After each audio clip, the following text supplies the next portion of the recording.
For more than 3,000 years before European sails reached the Caribbean, people were already leaving structures, deposits, and sacred places across these islands that still do not fully explain themselves.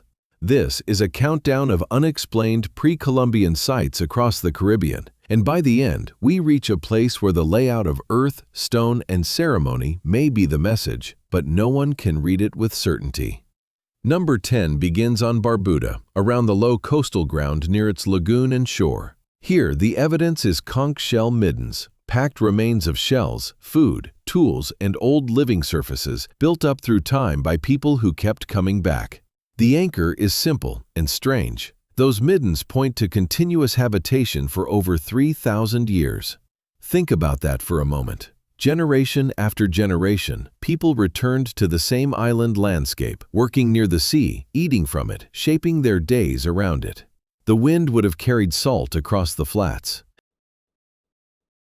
Broken shell would have clicked underfoot. Smoke, fish, wet limestone, and warm sand would have been part of ordinary life. But ordinary life is exactly where the mystery starts, because the full extent of settlement on Barbuda has never been mapped. Archaeologists can point to the middens and say, yes, people were here for thousands of years.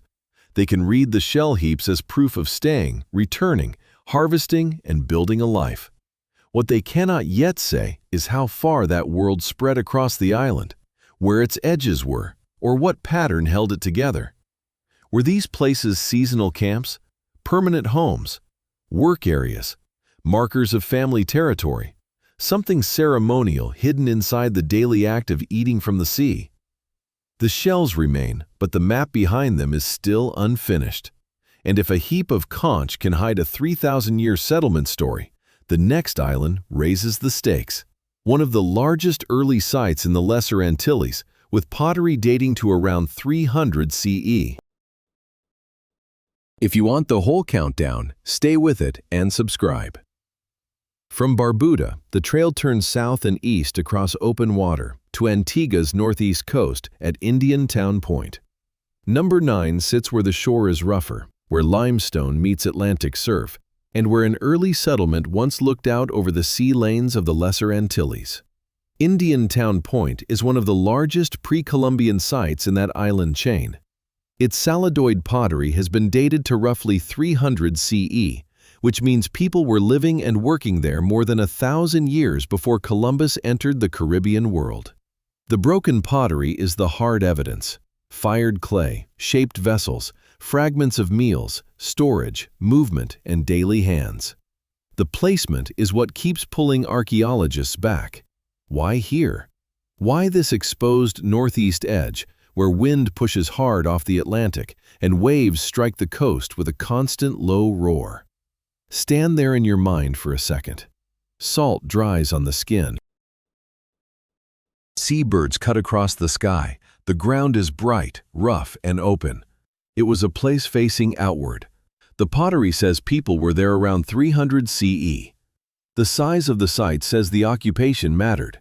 What remains unread is the reason the point was chosen. Was it a settlement because the landing was useful? A lookout over canoe routes? A gathering place tied to the sea? A marker in a wider chain of islands where families, goods, and stories moved from shore to shore? A shard can tell you that a vessel broke. It cannot tell you what was promised, traded, sung, or remembered beside it. So Indian Town Point leaves us with a different kind of mystery than Barbuda. Barbuda asks how far the old settlement spread. Antigua asks why one coast became important enough to hold one of the biggest early sites in the region. The next place takes that question underground, to a sealed cavern in Anguilla, where a natural stone form was carved into the shape of a god. On that open coast on Antigua, the countdown slips into darkness. Number 8 is Fountain Cavern in Anguilla, where the mystery rises from the cave floor in a single stone form. Inside the cavern, a stalagmite was carved into Jocahu, a Taino deity. That fact alone changes the feeling of the place. Someone looked at a natural column of stone and altered it, carefully enough that the shape became sacred. The cave itself was sealed for centuries, then rediscovered in the 20th century. So, for a long stretch of island history, The carved figure stood in darkness, cut off from the people who might have explained what happened around it. Imagine the air down there. Damp limestone, still water somewhere out of sight, the faint mineral smell of a closed chamber. A footstep would come back as a small echo. A voice would not feel casual. That is the part that refuses to settle. Was Fountain Cavern a shrine used by a few people, or a place known across the island? Was the carved stalagmite approached in silence, touched, spoken to, or avoided except at certain moments? The image gives us a name, Jocahu. It does not give us the rules. That is what makes this one of the most unsettling pre-Columbian sites in the Caribbean. It is almost readable. A deity can be identified, a cave can be entered, a stone can be described. Yet the ceremony around it, the reason it was sealed away from daylight, remains outside the record. If one cavern in Anguilla can hold that much unanswered meaning, the next stop multiplies the problem across dozens of caves, where carved and painted marks still wait in the dark, and many have never even been recorded. Past Anguilla's sealed chamber, the trail widens into a whole cave country. Number 7 is Los Haitises National Park in the Dominican Republic, where limestone hills and mangrove water surround dozens of caves marked by Taino hands. Here, it is scale. Cave after cave holds petroglyphs and pictographs, carved marks, painted forms, signs placed where daylight thins and the air turns cool against the skin. Some are cut into stone, some sit on cave walls like old breath held in pigment, and many remain unrecorded. That last fact matters. When a site has not been fully recorded, even the basic count is unfinished. You can walk into one cave and see a marked wall. You can step into another and find a different set of shapes. But the larger pattern, how many images there are, how they connect, whether certain caves had different roles, is still incomplete. Listen to the setting for a moment. Water moves slowly through the mangroves outside. Inside, the cave floor feels uneven. A guide's light would catch a line, then a face, then a shape half hidden by shadow, and the darkness beyond the beam would still be holding more. Were these caves places of ceremony? Were they used at certain times by certain people for stories, prayers, warnings, or memory? The Taino marks are visible, but their purpose remains unsettled. The record stops at the wall. The meaning goes farther in. Los Haitises is one of those places that reminds you how fragile knowledge is. The evidence is there. The stone has not moved. The paint has not completely vanished. Yet until every cave is recorded, the full design of this sacred landscape remains out of reach. After a park of unfinished cave records, the countdown turns to open ground again. Near Ponce, Puerto Rico, where 7 plazas and 2 ball courts were laid out across centuries, and no one can say with certainty what every space was meant to do. Past the unfinished cave record of Los Haitises, the countdown comes back into daylight near Ponce, Puerto Rico. Number 6 is the Tibes Ceremonial Center, set in the south of the island, where the old ground was arranged into 7 plazas and 2 ball courts. The dates stretch from roughly 300 to 1300 CE. That is a long span of use, change, return, and memory. At Tibes, the mystery is built into the layout itself. Walk the place in your mind. The air is warm. Grass presses against the edges of open spaces. Stones sit low and quiet, marking where people once gathered. You are looking at a planned ceremonial landscape made of repeated spaces, paths, and boundaries. 7 plazas, 2 ball courts, 1,000 years, more or less, between the early dates and the later ones. Still, the central question remains open. What was each space for? Some areas may have held games. Others may have been used for gatherings, rites, or community events. Over so many centuries, meanings could have shifted. A plaza that began with one purpose may have carried another later. A court may have been sport, ceremony, status, memory, or several things at once. The archaeology gives form and time. It does not hand over the full script. That is why Tibes matters in this countdown. People plan them. People return to them. People used open ground as carefully as other communities used caves, carved stone, or shell. But the design is still partly unread. The spaces are visible, and the old decisions are still there in the earth. Yet the reason behind every line and court has not been settled. After Tibes, the next site turns the mystery again, away from plazas, back toward a coastal place where early pottery marks one of the biggest pre-Columbian settlements in the Lesser Antilles. That clue from Tibes brings us back to Antigua, but now the coast looks different. Number 5 is Indian Town Point again, seen from another angle, as a warning about how much one shoreline can hide. On Antigua's northeast coast, this site is counted among the largest pre-Columbian settlements in the Lesser Antilles. Its saladoid pottery reaches to roughly 300 CE. Those two facts sit side by side: early date, large site. Together, they make the place harder to reduce to a simple village by the water. A large settlement means repeated activity. Pots were made, used, broken, and left in the soil. Food was prepared. People moved through the same ground often enough for traces to build. And because the site faced the sea, every object there also belongs to a wider island world. Canoes could have come in. Canoes could have gone out.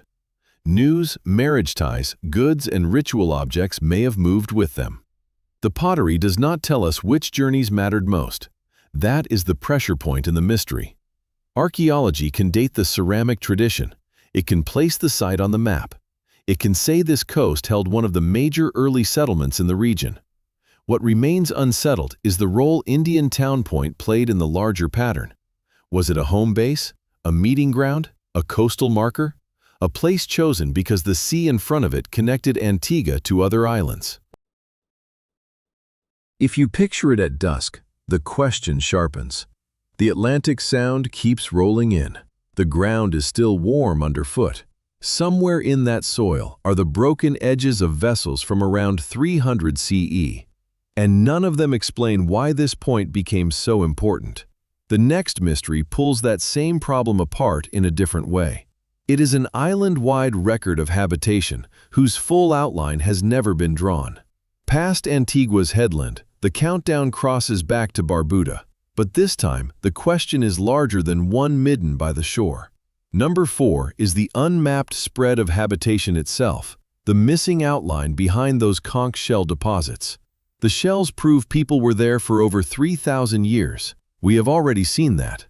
What changes here is the scale of the unknown. Barbuda is not giving up a single neat boundary, a clean village edge, or one obvious center. The evidence points to continuous life, yet the full extent of settlement has never been mapped. That means the island still holds a blank space in the archaeological picture. Picture the ground near the coast, pale shell fragments pressed into earth, sharp under a bare foot, mixed with sand and the smell of salt. Some pieces would have come from meals, some from work. Some may have marked places where people returned again and again, because the sea gave food, material, and rhythm to the day. If no complete map exists, each deposit becomes part of a puzzle with missing corners. One heap may be a camp, another may be a work area, another may belong to a home zone or to a route between water, shelter, and shore. The problem is that the island has not been fully drawn as an ancient human landscape. That leaves the biggest question hanging over Barbuda. Were these scattered traces separate places or pieces of one long pattern? For the people who lived there, the answer would have been obvious. They would have known where to walk, where to gather shell, where to return, and where one family's memory met another's. For us, the conch remains are firm in the hand, but the map behind them is still unfinished. Now the countdown moves from an unmapped island surface to a place where the walls themselves carry marks. Dozens of caves in the Dominican Republic and a record still waiting to be counted. Past Barbuda's unfinished surface map, the trail returns to the Dominican Republic. But now, Los Haitises feels more troubling than before. Number 3 is the fact that so much of that cave record still sits outside the record. In Los Haitises National Park, dozens of caves hold Taino petroglyphs and pictographs. Some marks were cut into stone, others were painted on the walls. That mix matters because carving and painting are different acts. One bites into the rock, the other leaves a skin of image on the surface. Both took intention. Both were placed in darkness. Many of those caves remain unrecorded. The mystery is whether we are even seeing the full sentence. Imagine trying to understand a message when whole rooms of it have not been counted, copied, compared, or placed in order. One cave may hold a cluster of signs. Another may carry a different set. A third may change the pattern completely. And until it is recorded, no one can know. This is where these sites become especially difficult. The evidence is physical. You can point a light at a wall. You can trace the edge of a carved line with your eyes. You can see pigment dark against stone. But if the wider pattern is missing, interpretation stays fragile. The air inside those caves would be heavy and cool. Water would tick somewhere deeper in the limestone. Outside, mangrove channels move slowly under the sun. Inside, the marked walls wait in a half-dark that makes every shape feel deliberate. Were the caves connected by ritual? Did different chambers hold different meanings? Were some marks made for people and others for powers no living witness can name? Los Haitises leaves that question open. And number 2 narrows the darkness again to a single sealed cavern in Anguilla, where the stone itself was shaped into Jocahu, and even a god's name does not solve the cave. The countdown tightens from the half-counted caves of Los Haitises to one chamber in Anguilla. Number 2 is Fountain Cavern, and this time the question is sharper. Why would a sacred image be made inside a place that later vanished from memory for centuries? The cavern sits within Anguilla's limestone world. Inside it, a stalagmite was carved as Jocahu, a Taino deity. That is the fixed point. Natural stone rose from the floor, and human hands changed it into a figure with meaning. The cave was sealed for centuries. It was rediscovered in the 20th century. Between those two facts sits the silence. It is a heavy silence. The figure has a name. The form can be identified. You can say, this is a deity. You can say, this was made with purpose. After that, the answers begin to thin out. Was the stalagmite the center of a ritual? Was the chamber entered by many people or only by a few? Did the cave hold offerings, songs, spoken names, or rules about who could approach the stone? Was it used often or only at certain moments in the year? The record does not settle it. Imagine a light moving over the carved surface. The cave air is damp. The stone looks wet even when it is dry. Every sound feels too close. A hand placed on limestone would come away cool, maybe gritty with mineral dust. It feels deliberate. Fountain Cavern stands so high in the countdown. It gives us more than most sites do. A deity, a cave, a rediscovery after centuries sealed away. Then it stops before the ceremony appears. That leaves number 1. Near Ponce, Puerto Rico, 7 plazas and 2 ball courts spread across old ground from roughly 300 to 1300 CE. And the strangest mystery is not what was found there, but how the whole place was meant to work. So number 1 brings us back to Tibes, near Ponce, Puerto Rico, where the mystery is laid out in open ground. 7 plazas, 2 ball courts, and a span of use from roughly 300 to 1300 CE. That long life is what makes Tibes so difficult. A place can change across 1,000 years. The first people who shaped those spaces may not have used them in the same way as the last people who gathered there. A plaza can hold one kind of ceremony in one century and another kind of meaning later. A ball court can be a game, a public event, a sacred act, or a meeting point where all of those things touch. Tibes does not give a single clean answer. Stand at the edge of one open space, and the whole site becomes a question of order. Why 7 plazas? Why 2 courts? Why this arrangement, on this ground, over so many generations? The stones and open areas show planning. The dates show endurance. The layout shows that people returned with purpose. The full working of the place remains unsettled. It rises above the caves, the shell middens, and the early coastal settlements. Many sites across the Caribbean leave behind one kind of clue. Tibes leaves behind a system. You can walk through it and still not know where the most important moment happened. Maybe that is the deepest mystery in these islands, that so much of it stayed visible without giving up its instructions. A conch shell, a painted cave wall, a carved deity in a sealed cavern, a cord edge under the sun. Each one holds its place while the old voices are gone. At Tibes, grass grows through the spaces where feet once crossed for reasons we can only partly name. The ground is open. The pattern remains. If this countdown pulled you deeper into the old Caribbean, subscribe before you leave. There are more buried places waiting in the next one.